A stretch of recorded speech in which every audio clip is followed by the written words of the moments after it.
Voilà, bonsoir frères et sœurs du Gabon et d'ailleurs. Nous sommes très ravis de nous retrouver à nouveau avec vous. Et chose promise, chose due, nous avons promis d'examiner, n'est-ce pas, la question de la place de la femme dans l'Église. Pour être plus clair et plus explicite, il était question de répondre à la question ou à l'interrogation de savoir si, oui ou non, la femme peut prêcher. Pourquoi nous en parlons? Parce que justement, ce point est devenu une épine que beaucoup saisissent pour museler les femmes. Et nous voulons, à la lumière des Écritures, selon qu'il est écrit, que toute écriture inspirée de Dieu est utile pour enseigner et pour convaincre. Nous voulons donc, à la lumière des Écritures, examiner la question pas à pas. Est-ce que Dieu permet à la femme de prêcher? Nous en parlons pourquoi? Parce qu'il y a beaucoup de déchirures, je disais en amont, et il y a des sœurs qui se plaignent. Est-ce qu'elles ont raison de se plaindre ou est-ce qu'elles ont tort? Est-ce que ces églises qui ne permettent pas à la femme ou à la gente féminine d'avoir accès, n'est-ce pas, au sacerdoce, pêchent? Est-ce que c'est la volonté de Dieu que la femme ne prêche pas ou c'est une mauvaise interprétation des textes bibliques? Bonsoir donc à ceux qui viennent de nous rejoindre. Bonjour, tout dépend de l'heure à laquelle vous nous rejoignez. Je vais donc aujourd'hui, n'est-ce pas, répondre non pas à la totalité de la question, mais je vais aujourd'hui dans un premier numéro, n'est-ce pas, nous entretenir sur la question du contexte et de la définition des concepts. Pourquoi? Parce que si nous n'avons pas la compréhension des concepts, hommes et femmes de Dieu, nous nous plongeons, n'est-ce pas, et nous allons tordre le sens et l'esprit des Écritures.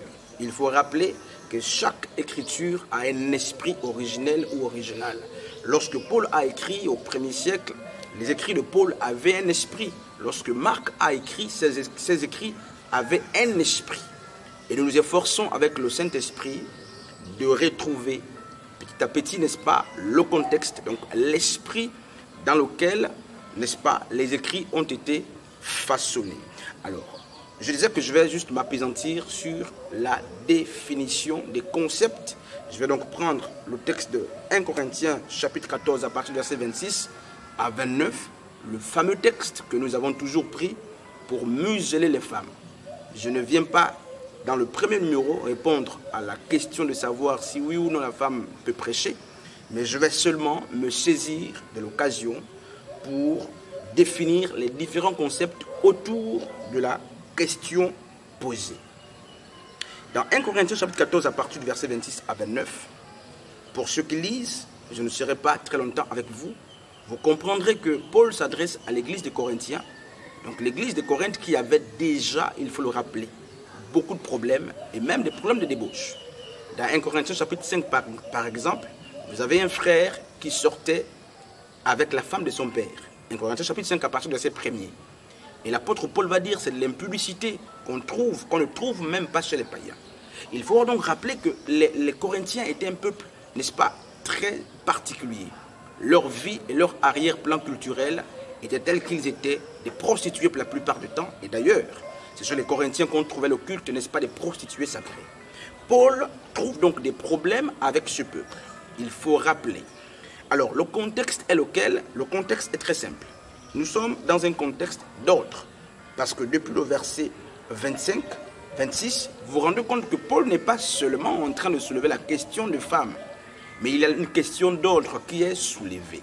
Et pour la question d'ordre, l'apôtre Paul dit que ce qu'il demande soit, n'est-ce pas, aussi appliqué dans toutes les autres églises. Oui, l'ordre ne peut pas être dans certaines églises et non dans toutes les autres. Donc, il faut qu'on relise, n'est-ce pas, et ce texte de 1 Corinthiens. Je voudrais juste, n'est-ce pas, nous épargner des détails, mais permettez justement qu'on restitue les choses. 1 Corinthiens chapitre 14 à partir, n'est-ce pas, du verset 26 à 29. Donc, on va le lire un peu plus loin. Regardez ce qui se passe. Il est dit que, Paul dit, je ne permets pas à la femme de parler dans l'église. Et plus loin, il dit qu'elles doivent se taire. Alors, le mot femme employé dans 1 Corinthiens chapitre 14, à partir du verset 26 jusqu'au verset 29, ce n'est pas le mot anthropos. D'ailleurs, anthropos, lorsqu'on lit Genèse chapitre 5 à partir du verset 22, on se rend compte que Dieu a créé anthropos. Dieu a créé l'homme et la femme. Dieu a créé le mâle et la femelle. Le mâle et la femelle, lorsqu'on les met ensemble, en français on parle d'être humain. Mais en grec justement, on parle de anthropos. Anthropos, donc c'est la juxtaposition, la coordination du genre mâle et du genre femelle. Alors anthropos, c'est être humain. Dans anthropos, on a tellus et on a arène. Tellus, justement, c'est la femme. Donc le genre féminin d'anthropos est appelé femme. Donc la jante féminine. Et Paul, dans 1 Corinthiens chapitre 14, il va, n'est-ce pas, mettre en musique une série, justement, de concepts, parmi lesquels apparaît le concept de femme. Alors, Paul, dans 1 Corinthiens chapitre 14, le fameux texte choisi pour museler les femmes, remarquez que Paul n'a pas employé le mot tellus, c'est-à-dire femme, littéralement genre féminin.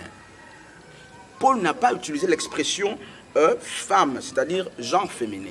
Il ne dit pas je ne permets pas à tellus, parce que le genre féminin de femme c'est tellus. Il ne dit pas je ne permets pas à tellus de parler dans l'église ou dans l'assemblée. Mais le mot choisi, le mot grec utilisé dans 1 Corinthiens 14, en parlant de femme, ce n'est pas anthropos, encore moins tellus, ou femme au sens féminin, mais le mot qu'il utilise c'est gouné, G-U-N-E. Gouné renvoie à femme, mais non pas une femme au sens littéral ou premier du terme. Gouné parle d'une divorcée, gouné parle d'une fiancée, gouné parle d'une femme mariée. Ça c'est le premier point.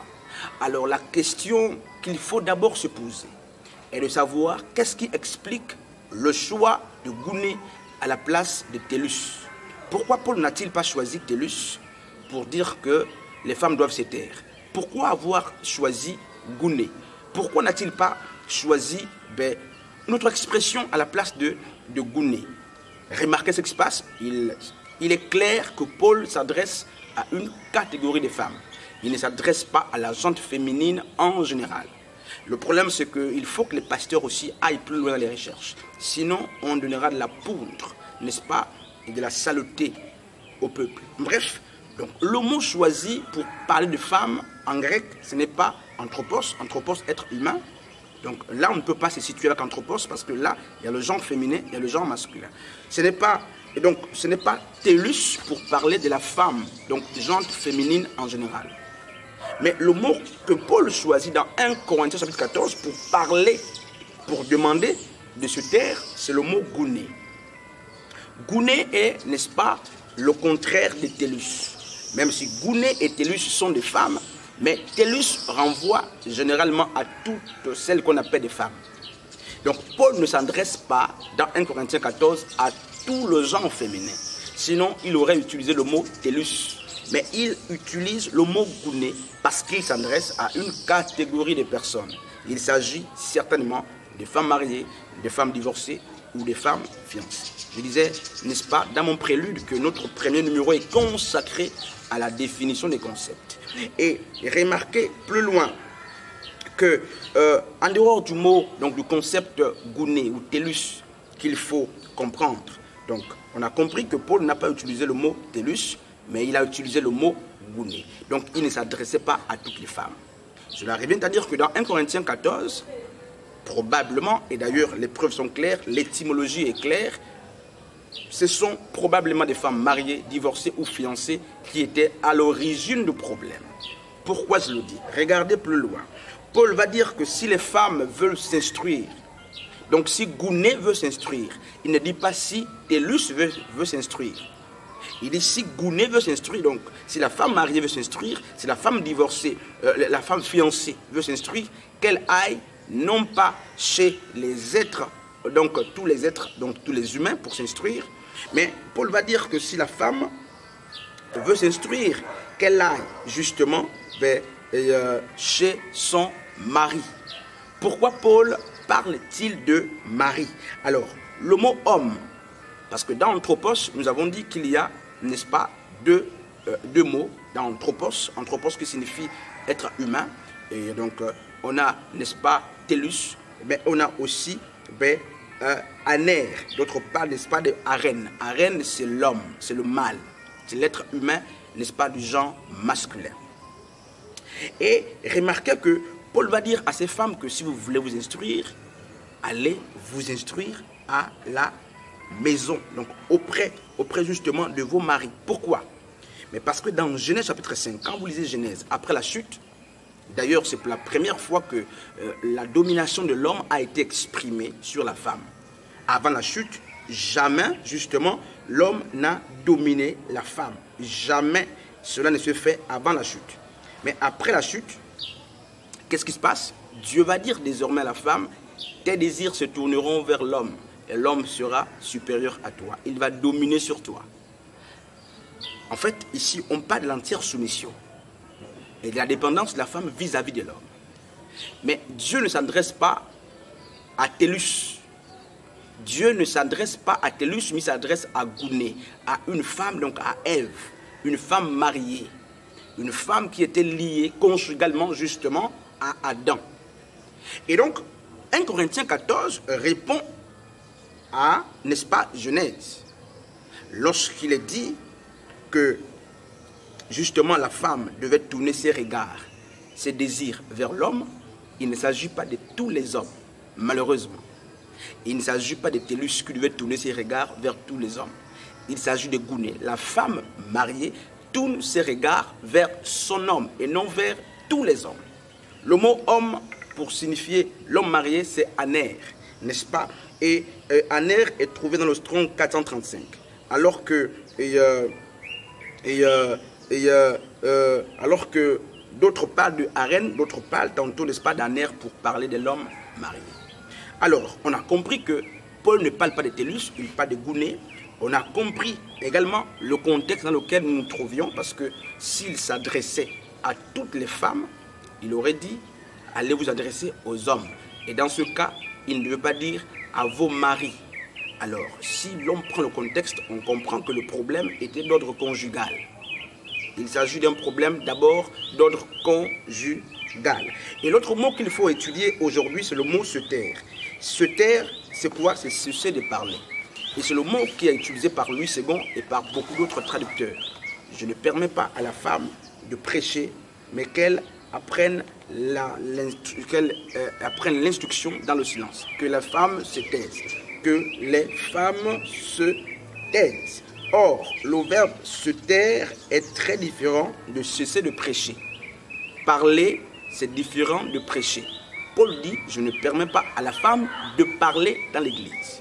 Et même lorsqu'on va plus loin, le mot lui-même utilisé, n'est-ce pas, en grec, c'est le Strong 2980.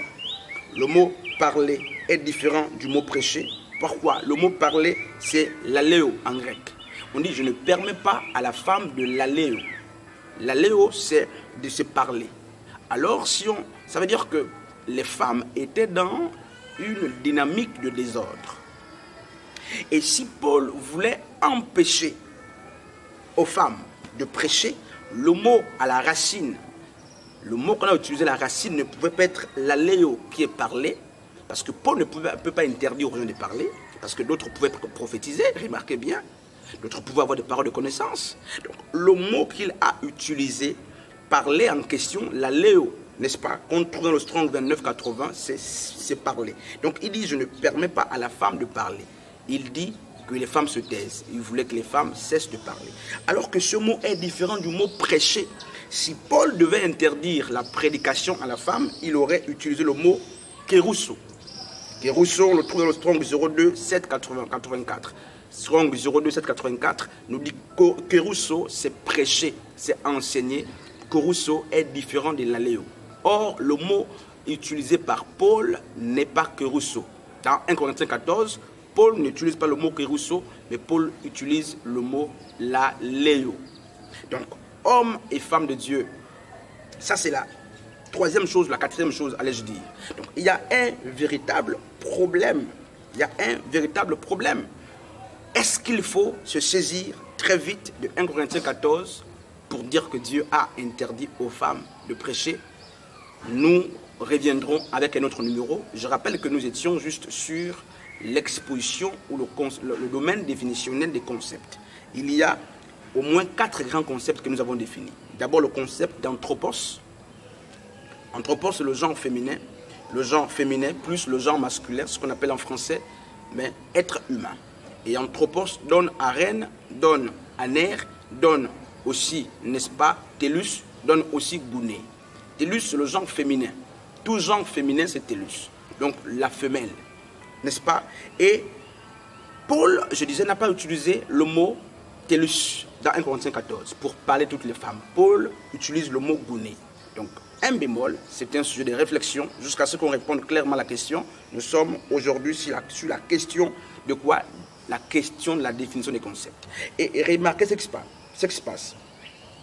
Il semble, et d'ailleurs clairement, on voit que Paul appelle à l'entière soumission.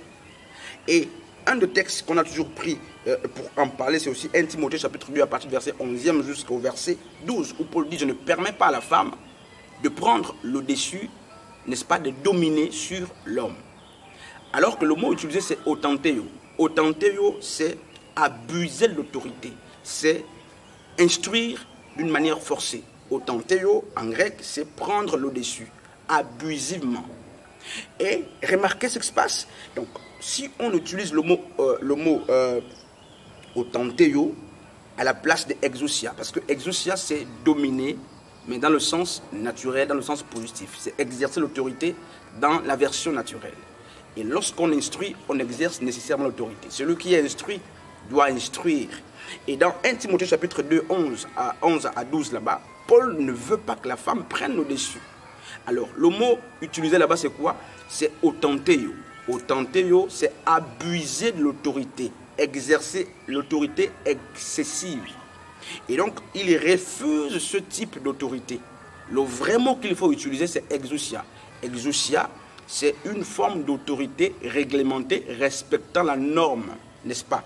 Et remarquons, frère, pour terminer, il y a quelque chose. Il y a quelque chose, n'est-ce pas, que j'aimerais souligner avant de finir. C'est que dans Genèse, Paul, plutôt Dieu, en créant, soumet la femme à l'homme. Remarquez ce qui se passe. Il soumet la femme à l'homme. Et Genèse 5 le dit aussi clairement. Et je faisais remarquer au départ que c'est après la chute que la domination de l'homme sur la femme a été exprimée. Avant la chute, la femme est présentée comme une aide semblable. Mais il n'y a aucune lettre, aucune phrase qui attribue la domination de l'homme sur la femme. L'homme a commencé à se vêtir de l'autorité dominationnelle sur la femme après la chute, occasionnée